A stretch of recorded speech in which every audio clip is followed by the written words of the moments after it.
This video and its content are the intellectual property of the Punjab Education Foundation. It is intended only for educational and professional training use. Any unauthorized copying, editing, or redistribution of this material is strictly prohibited. Bismillah ar-Rahman ar-Rahim. Dear teachers and students, Assalamu alaikum. Today we will be learning chapter 1 of Science Book 5. We have already learnt chapter 3 and today we'll study classification of organisms, which is the title of chapter 1. So let us understand what does these two words mean, classification and organism. Classification is a noun like class. Class is also a noun, classification is also a noun, and the verb is classify. Classify, classified, classified, classifies, classifying. So classify means to put the things into classes on the basis of similarities. جب آپ چیزوں کی group بناتے ہیں، کلاسیں بناتے ہیں، اس بنیاد پر کہ ان کے کچھ کریکٹرسٹکس، ان کے ٹریٹس، ان کے فیچرز جو ہیں ملتے ہوں تو ان کو ایک کلاس میں رکھا جائے، اور دوسری چیزیں جن کے ملتے ہوں فیچرز ان کو دوسری کلاس میں رکھا جائے. فار ایگزامپل آپ کیا مجھے بتا سکتے ہیں کہ آپ جو کلاس نرسری ہے اس میں آپ 6 ایئرس تک کا بچہ جو ہے اس کو کیوں رکھتے ہیں، اس کی کلاس کیوں بناتے ہیں، اور پھر آپ 1 کلاس 2 کلاس 3 کلاس اور 4 کلاس 5 کلاس اپنے اسکول میں جو کلاسز بناتے ہیں وہ کیوں بناتے ہیں، کیا فائدہ ہے اس کا؟ آپ ایسے کیوں نہیں کرتے کہ 5ویں 4تھی تیسری دوسری پہلی نرسری سب کو اکٹھی بٹھا دیں ایک ہی کمرے میں؟ تو کوئی وجہ ہے نا. تو کیا وجہ ہو سکتی ہے؟ ایک تو وجہ مجھے نظر آتی ہے کہ جو بچوں کے لیے اسٹڈی ہے وہ اٹ میکس اسٹڈی ایزیئر. جب آپ چھوٹے بچوں کی کلاس بناتے ہیں تو ان کو جو پڑھانا ہوتا ہے وہ ایزیلی اس کو لرن کرتے ہیں، اور جو ٹیچر جس نے ان کو پڑھانا ہوتا ہے وہ بھی اس کے لیے بھی بڑا ایزی ہوتا ہے. ٹھیک ہے. اور دوسری یہ ہے کہ ان کو اگر آپ مکس کر دیں گے تو بڑی کلاس کو کچھ اور پڑھانا ہے، ان کو کچھ اور پڑھانا ہے، تو یہ تو بڑی کنفیوژن ہو جائے گی. ٹھیک ہے. تیسری کلاس یہ ہے کہ بلینگ ہوگی. بڑے بچے جو چھوٹے بچوں کو کے اوپر روب ڈالیں گے اور وہ بچے جو ہیں وہ ڈپریس رہیں گے. ٹھیک ہے. تو یعنی آپ کلاسز بناتے ہیں اس لیے کہ آپ کو ان کو کلاسوں کو پڑھانا آسان ہو، بچوں کے لیے کلاسوں کا پڑھنا آسان ہو، اور آپ کو بچوں کو ہینڈل کرنا آسان ہو، بچوں کو بلینگ سے بچانا. تو یہ تو ہو گئی اسکول میں آپ کلاسز بناتے ہیں. تو سمجھانا صرف یہ تھا کہ کلاسز بنانا ضروری ہے. اب جو لیونگ تھنگز ہیں ان کی کلاسز کیوں بنائی جاتی ہیں؟ کلاسیفیکیشن آف آرگنزم جو آپ پڑھ رہے ہیں، آرگنزم آپ کو پتہ ہے کیا ہوتا ہے؟ Living things which eat, which drink, which grow, which reproduce, which excrete, which move. تو یہ سارے کریکٹرسٹکس جن میں ہوتے ہیں ان کو آرگنزمس کہتے ہیں یا لیونگ تھنگس کہتے ہیں. ٹھیک. تو آرگنزم لیونگ تھنگ ہی ہوتی ہے نا، وہ خواہ پلانٹ ہو وہ خواہ اینیمل ہو، دونوں ہی لیونگ تھنگ ہیں. اچھا، تو ان کی کلاسیفیکیشن کرنی کیوں ضروری ہے؟ اس لیے کہ جو سائنٹسٹ ہیں ان کو ان کی اسٹڈی کرنی آسان ہو جائے. ٹھیک ہے، کلاسیفیکیشن میکس اسٹڈی ایزیئر. ٹھیک ہے، جس طرح آپ بچوں کو کلاسیں علیحدہ علیحدہ بناتے ہیں تاکہ ایزیئر ہو جائے، اسی طرح پلانٹس کی اور اینیملز کی کلاسز بنائی جاتی ہیں کہ ان کی اسٹڈی علیحدہ کی جائے اور ان کو سمجھا جائے. ٹھیک ہے، پھر یہ سائنٹسٹ کو کلاسیفیکیشن جو ہے ہیلپ کرتی ہے کہ وہ آرگنزمس کو آئیڈینٹیفائی کریں اور انڈرسٹینڈ کریں. ٹھیک ہے، اچھا پھر یہ جو کلاسیفیکیشن ہے یہ ریلیشن شپ بھی شو کرتی ہے. مثلا آپ نے 2 کلاسز بنائی ہوئی ہیں، ایک پلانٹس کی ہے اور ایک اینیملز کی ہے. تو کیا ریلیشن شپ ہے؟ پلانٹس جو ہے وہ پروڈیوس کرتے ہیں فوڈ، اینیملز جو ہیں وہ کھاتے ہیں. پھر اینیملز جو ہیں وہ ان کا اور ان کا پلانٹس کا آپس میں ایک ریلیشن شپ ہے کہ اینیملز جو ہیں وہ کاربن ڈائی آکسائڈ نکالتے ہیں جب ریسپائر کرتے ہیں. وہ کاربن ڈائی آکسائڈ جو ہے وہ پودوں کو فوٹوسینتھسس کے لیے چاہیے ہوتی ہے، خوراک بنانے کے لیے. پھر جو اینیملز ہیں ان کا جو ویسٹ میٹیریل ہوتا ہے جس کو آپ کاؤ ڈنگ کہتے ہیں، گوبر جو ہے وہ کھاد کے طور پر چاہیے ہوتا ہے پودوں کو. تو ان کا ریلیشن شپ بھی ہوتا ہے. جو لیونگ آرگنزم کی ڈفرینٹ کلاسز ہیں تو وہ ریلیشن شپ بھی شو کرتی ہیں کلاسز. تو پھر ہم کلاسیں اس لیے بناتے ہیں کہ ہم دیکھ سکتے ہیں کہ how some living things are similar are different, کہ کچھ لیونگ تھنگز سملر کیسے ہیں اور ڈفرینٹ کیسے ہیں. لائک دیکھیں نا، انسیکٹس ہیں، کیڑے ہیں، ان کی ایک کلاس آپ نے بنائی ہوئی ہے. ایک کلاس آپ نے بنائی ہوئی ہے بڑے اینیملز کی جو میملز ہیں، دودھ دینے والے، گائے ہے، بھینس ہے، ٹھیک ہے، اور بکری ہے، جتنے بھی دودھ دینے والے جو بچے پیدا کرتے ہیں دودھ دیتے ہیں، ان کی آپ نے کلاس ایک بنائی ہوئی. تو یہ آپ کو دیکھتے ہیں کہ ان میں کیا سملیرٹی ہے. اب جو میملز ہیں ان میں یہ سملیرٹی ہے کہ سارے بچے پیدا کرتے ہیں اور دودھ پلاتے ہیں. ٹھیک ہے، اور انسیکٹس جو ہیں وہ نہ بچے پیدا کرتے ہیں نہ دودھ پلاتے ہیں، وہ ایگز لے کرتے ہیں اور ان سے بچے نکلتے ہیں. اسی طرح برڈز جو ہیں وہ ایگ لے کرتے ہیں اور ان میں سے بچے نکلتے ہیں.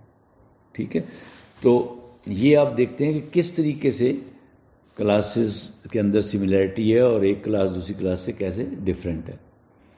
ٹھیک ہے، پھر جو کامن نیمز ہیں، اب کلاسیفیکیشن میں کرتے کیا ہیں آپ کہ آپ ٹیکنیکل نام رکھتے ہیں تمام لیونگ تھنگس کے جو پوری دنیا میں ہر بندہ سمجھتا ہے.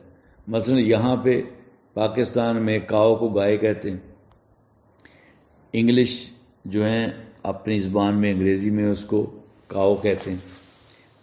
یہ تو 2 زبانیں ہو گئیں، اور دنیا میں تو ہزاروں زبانیں ہیں، اور ہر زبان کے لیے گائے کے لیے نیا لفظ ہے. تو آپ اگر آسٹریلیا میں جائیں گے تو وہ اپنی زبان میں اگر آپ کو گائے کا بتائیں گے تو آپ کو پتہ ہی نہیں چلے گا کہ یہ کس جانور کی بات کر رہا ہے. تو کلاسیفیکیشن جب آپ کرتے ہیں تو اس کو ایک ہی نام دے دیتے ہیں، ٹیکنیکل نام اس کو کہتے ہیں.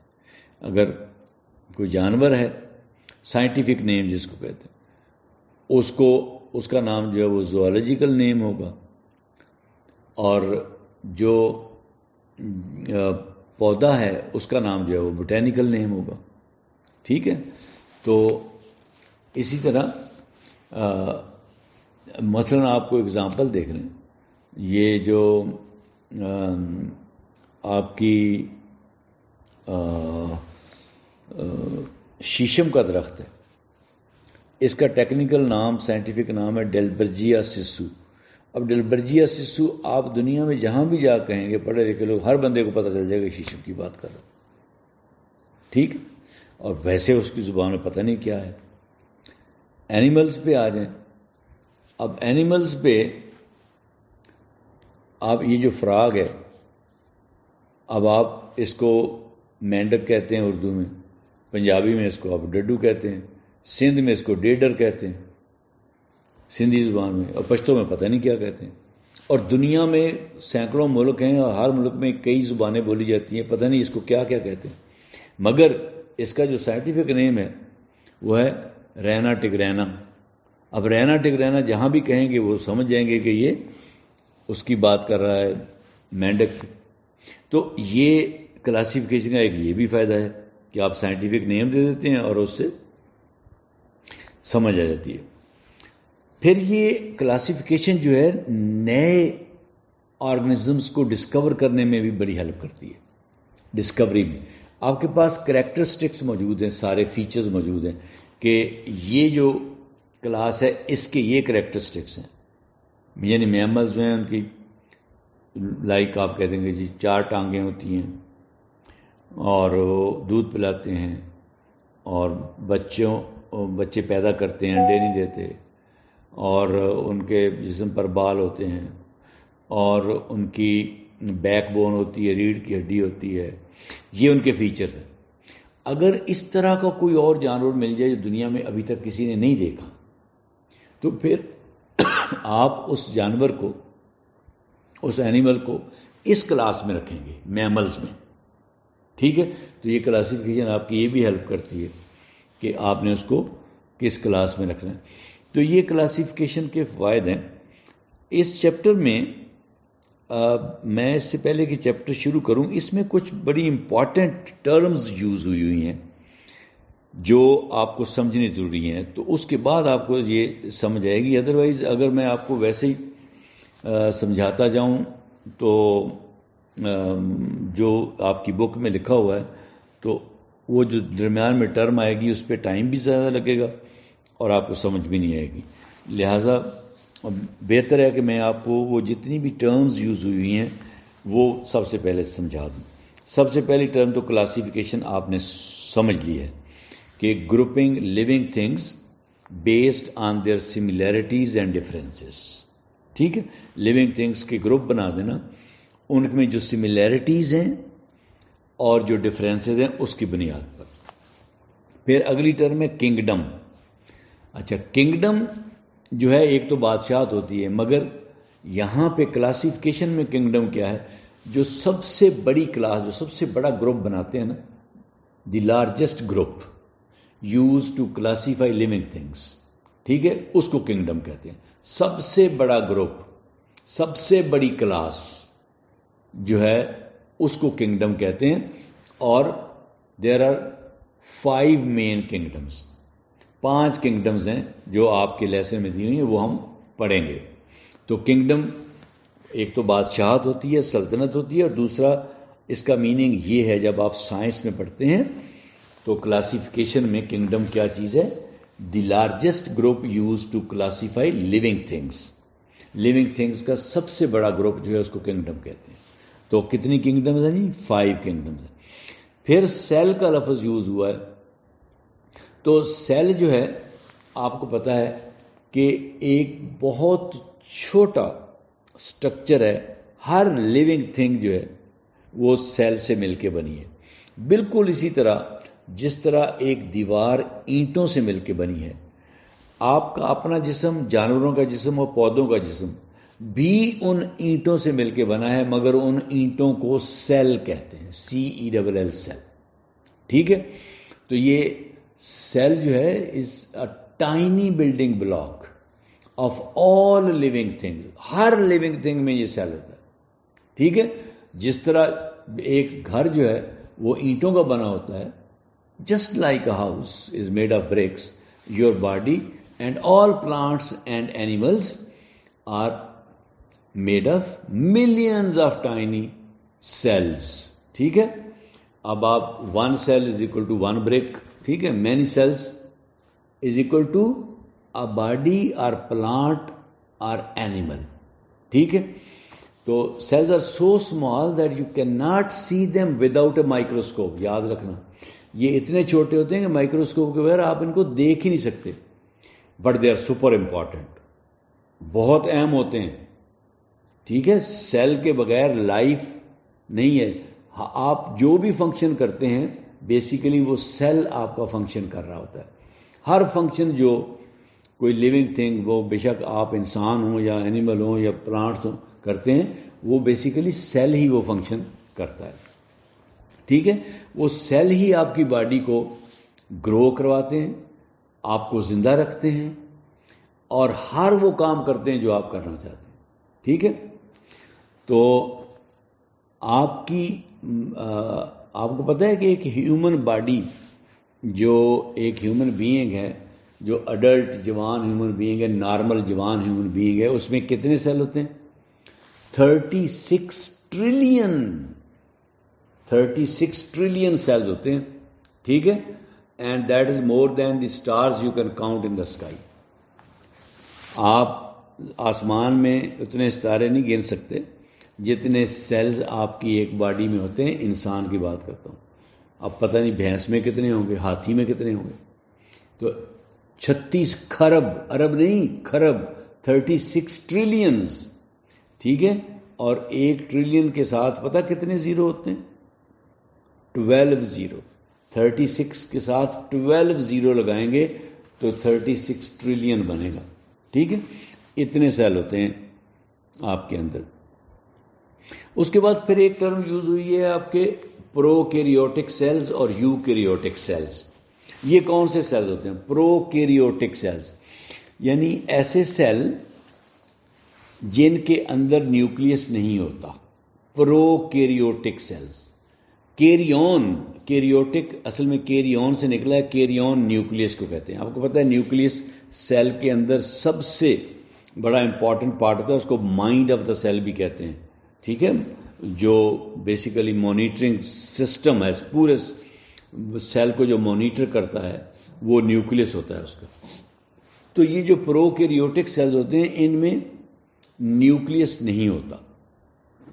تو یہ دو لفظ ہیں پرو اور کیریون, ان سے مل کے بنا ہے. پرو کا مطلب ہوتا ہے بیفور اور کیریون کا مطلب ہوتا ہے نیوکلیس. بیفور نیوکلیس یعنی ایسے سیلز جو نیوکلیس بننے سے پہلے ڈیولپ ہوئے, وہ ان کو ہم کہتے ہیں پرو کیریوٹک سیلز. یہ جتنے بھی بیکٹیریا وغیرہ ہیں یہ سارے پرو کیریوٹک سیلز کے بنے ہوئے ہیں. بیکٹیریا سنگل سیلڈ, ایک سیل اس میں ہوتا ہے, اور وہ پرو کیریوٹک سیل ہوتا ہے, اس میں نیوکلیس نہیں ہوتا.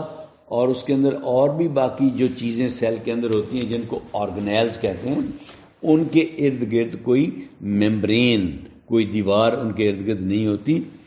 ٹھیک ہے, تو یہ آپ نے یاد رکھنا کہ پرو کیریوٹک سیل مین اس میں یہ ہوتا ہے کہ یہ اس میں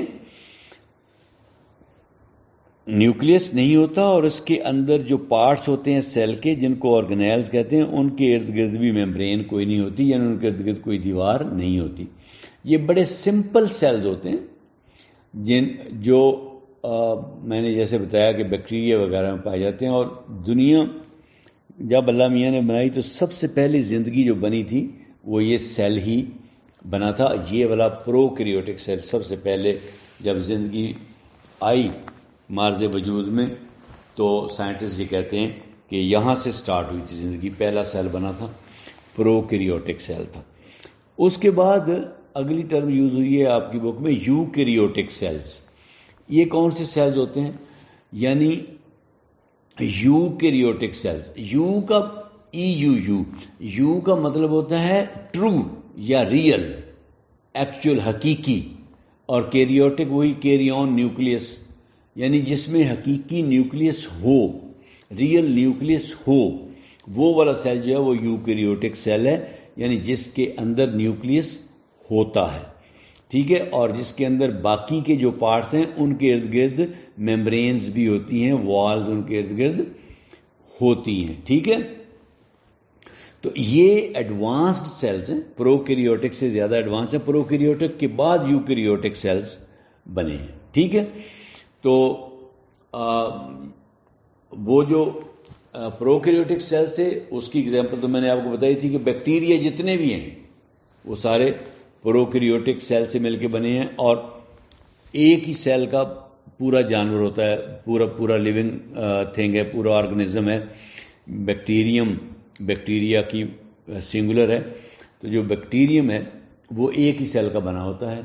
ٹھیک ہے, اور یہ اس کی ایگزامپل ہے کہ جی اگر کوئی پوچھے کہ پروکیریوٹک سیل کن آرگنزم میں پایا جاتا ہے تو آپ کہیں گے بیکٹیریا سارے پروکیریوٹک سیل کے بنے ہوتے ہیں. اور یوکیریوٹک سیل آپ کہیں گے سارے پلانٹس, سارے اینیملز, ہیومن بینگز, یہ سارے یوکیریوٹک سیلز. ہمارے اندر جو سیلز ہیں سارے یوکیریوٹک ہیں, اینیملز میں بھی, پلانٹس میں بھی, سب یوکیریوٹک سیلز ہیں. پھر ٹرم یوز ہوئی ہے uni cellular. Uni cellular organism کون سا ہوتا ہے؟ یونی کا مطلب ہوتا ہے ون, ایک. سیلولر سیل والا, ایک سیل والا آرگنزم, یعنی ایسے آرگنزم, ایسے لیونگ تھنگز جو ایک ہی سیل سے مل کے بنے ہوتے ہیں. انسان تو 36 ٹریلین سیل سے مل کے بنا ہے نا, مگر بیکٹیریا ایک ہی سیل سے مل کے بنا ہے. ٹھیک ہے, اس کے علاوہ کچھ اور بھی ہیں, وہ آگے جا کے ہم پڑھیں گے. ایک پیرامیشیم ہے, ایک امیبا ہے, یوگلینا ہے. ٹھیک ہے, یہ سارے یونی سیلولر ہیں, سنگل سیل سے مل کے بنے ہیں. ٹھیک ہے. اچھا, یونی سیلولر کا مطلب یہ ہو گیا کہ ایک سیل والا آرگنزم, یونی سیلولر آرگنزم. پھر ہے ملٹی سیلولر آرگنزم, یعنی جس میں ایک سے زیادہ سیل ہوتے ہیں, جیسے ہم ہیں, جیسے اینیملز ہیں, جیسے پلانٹس ہیں. یہ سارے ملٹی سیلولر ہیں. ملٹی کا مطلب ہوتا ہے زیادہ. ٹھیک ہے. An organism made up of many cells is a multicellular organism, and an organism made up of only one cell is a unicellular organism. پھر ایک لفظ یوز ہوا ہے فلامنٹ آپ کے. اچھا, فلامنٹ کے ویسے تو دو مطلب ہوتے ہیں. فلامنٹ ایک تو بالکل ایک دھاگا نما سٹک سی ہوتی ہے, بہت باریک, اس کو فلامنٹ کہتے ہیں. اور جب ہم نے پلانٹ کے فلاور کے پارٹس پڑھے تھے تو اس میں ہم نے جو میل پارٹ پڑھا تھا سٹیمن, تو اس کے ہم نے دو پارٹ پڑھے تھے سٹیمن کے, ایک فلامنٹ اور ایک اینتھر. ہم نے کہا تھا کہ فلامنٹ جو ہے وہ ایک سٹک کی طرح کا, لمبا سا دھاگے کی طرح کا ایک ہوتا ہے سٹرکچر, جس کے اوپر اینتھر لگا ہوتا ہے, اور اس اینتھر کے اندر پولن گرینز ہوتے ہیں. یہ ہم نے پڑھا تھا چیپٹر 3 میں. ایک تو وہ فلامنٹ ہے. مگر یہاں پہ جو آپ کے فلامنٹ اس چیپٹر میں ہے دوسرا, یہ فلامنٹ لیونگ تھنگز جیسے بیکٹیریا ہیں, ایلجی ہیں, فنگس ہے, فنجائی جس کی پلورل ہے. ٹھیک ہے, ان میں یہ جو فلامنٹ ہوتا ہے یہ ایک لمبا تھن سا ایک دھاگا نما ایک سٹک ہوتی ہے, جو کہ چین آف سیلز سے مل کے بنی ہوتی ہے. بے شمار سیل ہیں, ان کا ایک سیل کے ساتھ دوسرا سیل جڑا ہوا ہے, اس سے تیسرا جڑا ہوا, اس سے آگے اگلا جڑا ہوا, اگلا جڑا ہوا, اگلا جڑا ہوا. ٹھیک ہے, تو یہ ایک چین بنی ہوئی ہے, ایک زنجیر بنی ہوئی ہے. ٹھیک ہے, اور یہ اس طرح مل کے ایک فلامنٹ بن گیا ہے, ایک سٹک بن گئی ہے, ایک دھاگا بن گیا. اور یہ اس سٹک کو جو ان میں جو مائکرو آرگنزم ہوتے ہیں جیسے بیکٹیریا ہے, ایلجی ہے, فنگس ہے, ان میں یہ فلامنٹ ہوتا ہے. اور یہ اس کو آپ کہیں گے filament is a long thin chain of cells joined together. ٹھیک ہے, like a string of beads, جیسے تسبیح کے دانے نہیں ہوتے, تسبیح ہوتی ہے, اس بالکل اسی طرح یہ ایک تسبیح کا جو دانہ ہے وہ ایک سیل ہے, اور ساتھ جڑے ہوئے ہیں تو وہ ایک فلامنٹ بن گیا. ٹھیک ہے, تو یاد رکھنا کہ it looks like a thread, دھاگے کی طرح لگتا ہے, آر ہیئر یا بال کی طرح لگتا ہے. انڈر اے مائکروسکوپ, مائکروسکوپ کے نیچے نظر آئے گا, بہت مائنیوٹ ہوتا ہے, وہ آپ کو نیکڈ آئی سے نظر نہیں آتا. ٹھیک ہے. اچھا, اس کا کام یہ ہوتا ہے کہ it helps the animal to move, اس کو حرکت, جو آرگنزم ہے اس کو موو کرنے میں ہیلپ کرتا ہے, گرو کرنے میں ہیلپ کرتا ہے. ٹھیک ہے. ٹھیک ہے, اور یہ بس آپ نے اتنا یاد رکھنا ہے کہ فلامنٹ کیا ہے. یہ اس میں آرگنزمز میں فلامنٹ کیا ہوتا ہے, وہ فلاور والا فلامنٹ بھی یاد رکھنا ہے, آرگنزم والا بھی, کہ a thread made of tiny cells in a row. ٹھیک ہے. اچھا, میں نے بتایا نا کہ آپ کے یہ الجی ہیں, بیکٹیریا ہیں, فنجائی ہیں, ان میں یہ فلامنٹ ہوتے ہیں. ٹھیک ہے. پھر اگلی ٹرم ہے کلوروفل. یہ بھی آپ کے لیسن میں ہے. کلوروفل جو ورڈ ہے یہ یاد رکھنا آپ کے, یہ ایک گرین رنگ کا میٹر ہوتا ہے جو لیوز کے اندر ہوتا ہے. یہ جو آپ کے جتنے بھی لیوز, پتے جو نظر آتے ہیں, یہ گرین اس لیے ہیں کہ ان کے اندر ایک گرین کلرنگ میٹر ہوتا ہے, گرین رنگ کا میٹر ہوتا ہے جس کو کلوروفل کہتے ہیں. ٹھیک ہے. یہ بیسیکلی دو یونانی گریک ورڈ سے مل کے بنا ہے, کلورو اور فل. کلورو کا مطلب ہوتا ہے گرین اور فل کا مطلب ہوتا ہے لیف, گرین لیف. تو کلوروفل ایکچولی ایک گرین کلر ہے, تو یا ایک سبسٹانس ہے گرین کلر کا ایک میٹر ہے. ٹھیک ہے, جو لیوز میں پایا جاتا ہے, اس کو کلوروفل کہتے ہیں. اور یہ کلوروفل جو ہے یہ بیسیکلی جب پودے اپنی خوراک بناتے ہیں تو یہ کلوروفل ہی اس میں کام دیتا ہے خوراک بنانے میں. سن لائٹ جب پڑتی ہے لیوز کے اوپر تو یہ کلوروفل اس سن لائٹ کو کیپچر کرتا ہے, کیچ کرتا ہے. ٹھیک ہے. اور جس طرح سولر پینل نہیں آج کل آپ نے دیکھے, بالکل it acts like a solar panel. Chlorophyll بالکل سولر پینل کی طرح کام کرتا ہے. جیسے سولر پینل لائٹ کو کیچ کر کے اس کی الیکٹریسٹی بنا کے آپ کے پنکھے اور وہ چلاتا ہے, اسی طرح یہ لائٹ انرجی کو کلوروفل جو ہے وہ کیچ کر کے اس کو کنورٹ کرتا ہے گلوکوز میں, فوڈ بناتا ہے پودے کے لیے. ٹھیک ہے. تو یہ کلوروفل کو آپ نے یاد رکھنا ہے. اور یہ پروسیس, جس پروسیس میں یہ کلوروفل سن لائٹ کو کیپچر کرتا ہے اور اس میں کاربن ڈائی آکسائڈ اور واٹر کا بھی استعمال ہوتا ہے, تو اس سارے پروسیس میں آپ کا ایک گلوکوز بنتا ہے اور آکسیجن گیس بنتی ہے, اور اس پروسیس کو فوٹوسنتھسس کہتے ہیں. یہ آپ نے سیکھا ہوگا. تو فوٹوسنتھسس بھی ٹرم یوز ہوئی ہے, وہ میں نے آپ کو بتا دی ہے آپ کی بک میں اس لیسن میں. فوٹوسنتھسس کا مطلب یہی ہے کہ یہ وہ پروسیس ہے جس میں جو گرین پلانٹس ہیں وہ اپنی فوڈ بناتے ہیں سن لائٹ سے, کلوروفل سے, واٹر سے اور کاربن ڈائی آکسائڈ سے اپنی خوراک بناتے ہیں. اس خوراک کا نام ہے گلوکوز, اور دوسری چیز بناتے ہیں آکسیجن. وہ آکسیجن جو یہ بناتے ہیں وہ ہم استعمال کر لیتے ہیں انسان اور جانور سانس لینے میں. ٹھیک ہے. پھر میں نے آرگنزم آپ کو سمجھا دیا تھا کہ آرگنزم کیا ہے. Any living thing that can grow, move, breathe, eat and reproduce is called organism. ٹھیک ہے. کوئی بھی لیونگ تھنگ جو گرو کرتی ہے, بڑھتی ہے, موو حرکت کرتی ہے, بریتھ سانس لیتی ہے, ایٹ کھاتی ہے, اور ایکسکریٹ اپنے فاسد مادے باہر نکالتی ہے, اینڈ ریپروڈیوس اور بچے پیدا کرتی ہے, اس کو ہم آرگنزم کہتے ہیں. اچھا, پھر آگے آرگنزم کی آپ کے اس میں دی ہوئی ہیں کہ کچھ آرگنزم ایسے ہیں جو خوراک پیدا کرتے ہیں, اپنی خود بناتے ہیں. کچھ آرگنزم ہیں جو اپنی خوراک خود نہیں بناتے. ٹھیک ہے.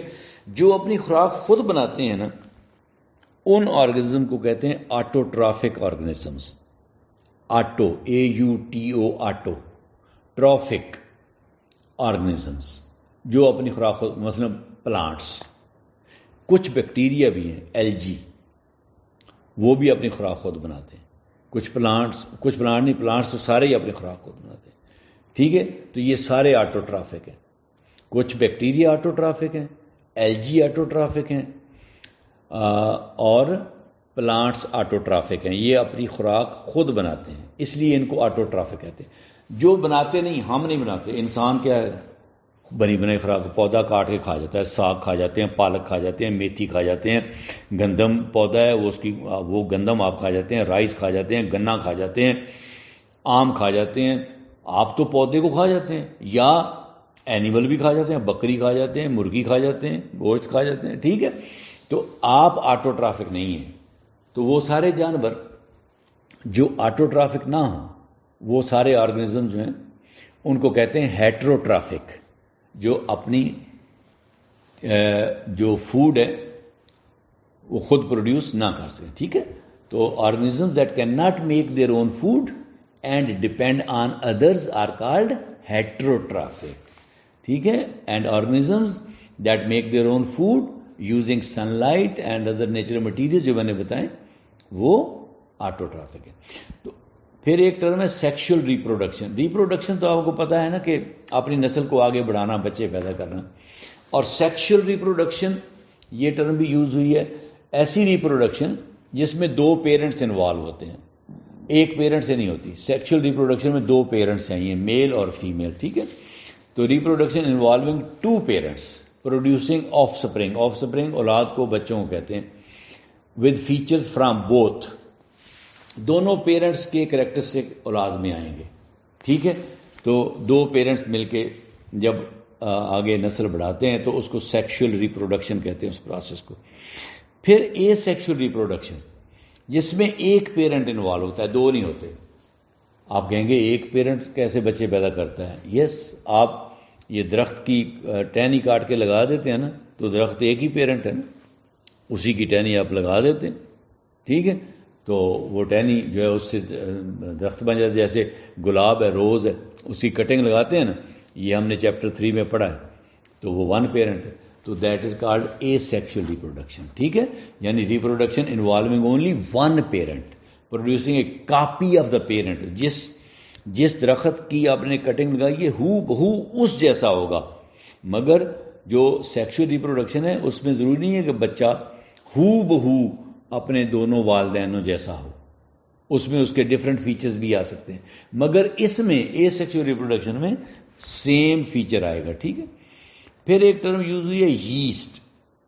اچھا, ییسٹ کیا ہے؟ بیسیکلی یہ ایک مائکروسکوپک فنگس ہے, یہ ہم آگے پڑھیں گے. ٹھیک ہے, تو یہ بہت مائکروسکوپک, یعنی مائکروسکوپ میں ہی دیکھ سکتے ہیں آپ, خوردبین میں اس کو دیکھ سکتے ہیں. Very tiny organism, very very tiny living thing. ٹھیک ہے, that you can not see without a microscope. Microscope کے بغیر آپ دیکھ ہی نہیں سکتے. ٹھیک ہے, مگر even though it's so small it is very useful. یہ بہت یوزفل ہے. ٹھیک ہے, کیونکہ آپ اس کو یوز کرتے ہیں خمیری روٹی بنانے میں. ٹھیک ہے, you use it to make bread rise. Bread rise, خمیری روٹی پھلاتے ہیں آپ. اینڈ میک سم ڈرنکس, یہ جو شراب بنتی ہے, ٹھیک ہے, اس میں بھی وہ بھی ییسٹ کے بغیر نہیں بنتی. ٹھیک ہے, اور یہ جو ییسٹ ہے نا, یہ ایسا آرگنزم ہے, یہ شوگر کھاتا ہے خود. It eats sugar and produces gas. کون سی؟ Carbon dioxide gas. Yeast جو ہے ایک ایسا آرگنزم ہے which eats sugar and produces carbon dioxide gas. ٹھیک ہے, اور اسی لیے تو جب یہ آپ کی جو بریڈ ہے اس کو سافٹ اور فلفی بناتا ہے, کاربن ڈائی آکسائڈ گیس کی وجہ سے وہ بن جاتی ہے سافٹ اور فلفی. ٹھیک ہے, تو یہ آپ نے دیکھ لیا ییسٹ. اس کے بعد ایک ٹرم یوز ہوئی ہے کاٹیلیڈن. کاٹیلیڈن آپ نے, جب آپ کا کوئی بیج اگتا ہے زمین سے باہر نکلتا ہے, تو سب سے پہلا پتا جو آپ کو نظر آتا ہے نکلتے ہی, وہ کاٹیلیڈن ہوتا ہے. اصل میں یہ پتا اس سیڈ کے اندر موجود تھا جو سیڈ آپ نے کاشت کیا. یہ ایک بیبی لیف ہے, بیبی لیف. ٹھیک ہے, تو جب وہ اگتا ہے تو وہی پتا جو بیبی لیف جو سیڈ کے اندر تھا وہ زمین سے باہر نکل آتا ہے, تو اس کو کاٹیلیڈن کہتے ہیں. اور اس کا کام ہوتا ہے سیڈ کو خوراک دینا. اور جب تک وہ پودا فوٹوسنتھسس شروع نہیں کرتا سن لائٹ سے, تب تک یہ کاٹیلیڈن ہی اس پودے کو خوراک دیتا ہے. ٹھیک ہے, اور اس سیڈ کو بھی خوراک یہ کاٹیلیڈن ہی دیتا ہے. تو یاد رکھنا کہ cotyledon is the first leaf or leaves that grow from a seed when a plant starts to grow. جب پلانٹ جرمینیٹ کرتا ہے تو یہ سیڈ سے نکلتا ہے. ٹھیک ہے, it's like the baby leaf, جیسے میں نے کہا آپ کو, that gives food to the little plant until it can make its own food using sunlight. جب تک فوٹوسنتھسس پودا شروع نہیں کرتا تب تک یہ خوراک دیتا ہے پودے کو، ٹھیک ہے، اور پہلا ہوتا ہے یہ لیف، ٹھیک ہے۔ اچھا، یہ ایک کچھ آپ نے دیکھے ہوں گے جب بیج اگتے ہیں تو ایک ہی پتا باہر نکلتا ہے، کچھ ہیں وہ ان کے 2 پتے باہر نکلتے ہیں، ٹھیک ہے۔ جیسے اگر آم آپ نے اگتا دیکھا ہو، یا امرود اگتا دیکھا ہو، یا گلاب، یا مٹر، یا یہ جو بینز ہوتے ہیں، یا سن فلاور، یا چنے کا سیڈ، تو اس میں زمین سے 2 پتے اکٹھے نکلتے ہیں، 2 کاٹیلیڈن ہوتے ہیں، تو اس کو ڈائی کاٹیلیڈنس پلانٹ کہتے ہیں، جس میں 2، اب آپ چنے کا دانہ دیکھا ہے، اس کو اگر آپ کھولیں تو 2 پارٹ نہیں اس کے ہوتے، 2 پارٹ ہوتے ہیں نا، وہ دونوں کاٹیلیڈن ہوتے ہیں، اور وہی 2 جو ہیں پتے بن کے زمین سے باہر نکل آتے ہیں، ٹھیک ہے۔ تو یہ جو میں نے کچھ پودے آپ کو بتائے ہیں، مینگو، گواوا، روز، پی، بین، سن فلاور، گریم، ان کے سیڈز میں 2 کاٹیلیڈن ہوتے ہیں، دے ہیو 2 کاٹیلیڈنس، ٹھیک ہے۔ اس لیے ان کو ڈائی کاٹیلیڈنس پلانٹس بھی کہتے ہیں، یا ڈائی کاٹ بھی کہتے ہیں، ڈائی کاٹ پلانٹس۔ مگر کبھی آپ نے جو میز ہے، مکئی جس کو آپ کہتے ہیں، مکی بھی کہتے ہیں، مکئی بھی کہتے ہیں، اس کو اگتے دیکھا ہو، گنے کو، شوگر کین کو اگتے دیکھا ہو، ٹھیک ہے، رائس کو دیکھا ہو، گھاس دیکھی ہو، یا آپ نے گندم دیکھی ہو، ویٹ کا سیڈ، تو ایک پتا نکلتا ہے باہر، دے ہیو 1 کاٹیلیڈن، اس لیے ان کو مونو کاٹ کہتے ہیں، MONO، مونو کا مطلب ہوتا ہے 1، کاٹ کا مطلب کاٹیلیڈن سے، مونو کاٹ۔ یہ پودے سارے مونو کاٹ ہیں، ٹھیک ہے، اور پہلے والے سارے ڈائی کاٹ تھے، ڈائی کا مطلب 2۔ پھر ایک ٹرم یوز ہوئی ہے ورٹیبرا، اصل میں ورٹیبریٹ اور انورٹیبریٹ لفظ یوز ہوا ہے، تو یہ ورٹیبرا ایک آپ کی سمال بون ہوتی ہے جو آپ کی بیک بون کو بناتی ہے، سپائن بھی کہتے ہیں بیک بون، ریڑھ کی ہڈی کو بیک بون بھی کہتے ہیں، سپائن بھی کہتے ہیں، آپ کی سپائن بناتی ہے، اس چھوٹی بون کو ورٹیبرا کہتے ہیں، اور اس کی پلورل ورٹیبری، ورٹیبرا کے بعد ای لگا دیں تو یہ ورٹیبری بن جاتا ہے، یہ پلورل بن گئی ورٹیبرا کی، ٹھیک ہے۔ تو یہ ورٹیبرا جو ہے it's a small bone in your backbone, ریڑھ کی ہڈی میں، اور آپ کو پتا ہے کتنے ورٹیبری ہوتے ہیں آپ کی ایک انسان کی بیک بون میں، ریڑھ کی ہڈی میں 33، ٹھیک ہے۔ تو یہ ورٹیبرا یا انورٹیبریٹ اور ورٹیبریٹ جب آپ پڑھیں گے تو پھر ورٹیبرا کا آپ کو پتہ ہونا چاہیے کہ ورٹیبرا ایک سمال بون ہوتی ہے جو کہ ایک دوسرے کے ساتھ مل کے ایک لمبی ریڑھ کی ہڈی بناتے ہیں، جس کو آپ بیک بون بھی کہتے ہیں، سپائن بھی کہتے ہیں، ٹھیک ہے۔ تو اور انسان کا میں نے بتا دیا آپ کو کہ انسان میں جو ریڑھ کی ہڈی ہے اس میں 33 ہوتی ہیں یہ چھوٹی بونز جن کو ورٹیبری کہتے ہیں، ٹھیک ہے۔ پھر ایک لفظ یوز ہوا ہے اسکیلیٹن۔ اسکیلیٹن جو ہوتا ہے نا، یہ جب آپ آرگنزمز میں، لیونگ تھنگز میں دیکھتے ہیں تو یہ بونز کا فریم ورک ہوتا ہے، ہڈیوں کا ڈھانچہ۔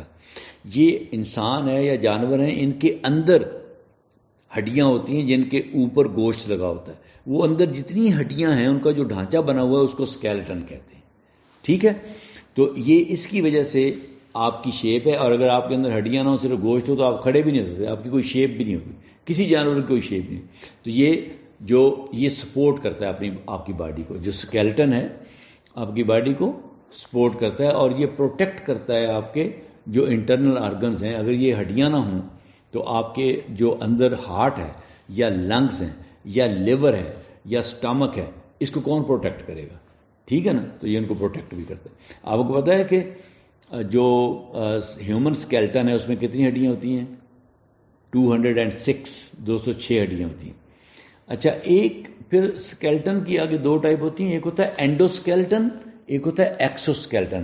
اچھا، اینڈوسکیلیٹن کا مطلب ہوتا ہے کہ اگر آپ کا اسکیلیٹن، اینڈو کا مطلب اندر، اگر باڈی کے اندر اسکیلیٹن ہو، باڈی کے اندر ہڈیاں ہوں، تو وہ اینڈوسکیلیٹن اس کو ہم کہیں گے، جس طرح کہ ہمارا ہے باقی جانور ہیں، ہیومنز ہیں، ڈاگز ہیں، برڈز ہیں، فش ہے، ان کے اندر ہوتا ہے یہ سارا فریم ورک آف بونز، ڈھانچہ جو ہے، اس لیے اس کو اینڈوسکیلٹن کہتے ہیں۔ ایکسوسکیلٹن، یہ جتنے انسیکٹس ہیں ان کا جو جسم ہے یہ کیسے کھڑے ہو جاتے ہیں، یہ کیسے چلتے ہیں؟ ان میں تو کوئی ہڈی نہیں ہوتی، ان میں ایکسوسکیلٹن ہوتا ہے۔ اس میں ان کی جو آؤٹر کورنگ ہے نا، باہر والا ان کی جو سکن ہے یہ بڑی ہارڈ ہوتی ہے، اس کے اندر ایک میٹیریل ہوتا ہے جو اتنا ہارڈ ہوتا ہے کہ وہ بالکل جس طرح ہمارے اندر ہڈیاں ہمیں پروٹیکٹ کرتی ہیں، ان کی وہ سکن کے اندر وہ جو میٹیریل ہوتا ہے کائٹن اس کو کہتے ہیں، وہ اتنا ہارڈ ہوتا ہے کہ وہ سکن کو ہارڈ کر دیتا ہے اور وہ بالکل سکیلٹن کا کام دیتی ہے۔ وہ سکن جو ہے ان کی آؤٹر کورنگ جو ہے وہ پروٹیکٹ کرتی ہے اس کے جتنے انٹرنل پارٹس ہیں، جتنے انسیکٹس ہیں، ان سب میں ایکسوسکیلٹن ہوتا ہے، ٹھیک ہے نا؟ اور وہ ہڈیاں نہیں ہوتی ہیں، وہ ایک ہارڈ آؤٹر کورنگ ہوتی ہے ہر ایک۔ یہ جتنے بھی آپ کے انسیکٹس ہیں، کریبز، کیکڑے ویکڑے، سپائڈرز، ٹھیک ہے، ان سب کا ایکسوسکیلٹن ہوتا ہے۔ ٹھیک ہو گیا جی، یہ کچھ ٹرمز تھیں جو آپ کے اس لیسن میں یوز ہوئی ہیں۔ جب ہم اس کو اب شروع کریں گے، اگلا میرا جو لیکچر ہوگا، سیکنڈ لیکچر، اس میں پھر ہم جب یہ لیسن کو سٹارٹ کرتے ہیں تو یہ ٹرمز آئیں گی تو آپ کے لیے آسانی ہو جائے گی، اس لیے میں نے آپ کو یہ پہلے ساری ٹرمز جو ہیں یہ سمجھا دی۔ ٹھیک ہے، یہ آڈیو ہم یہاں پہ ختم کرتے ہیں اور نیکسٹ پہ ہم لیسن شروع کریں گے۔ ٹھیک ہے، اللہ حافظ۔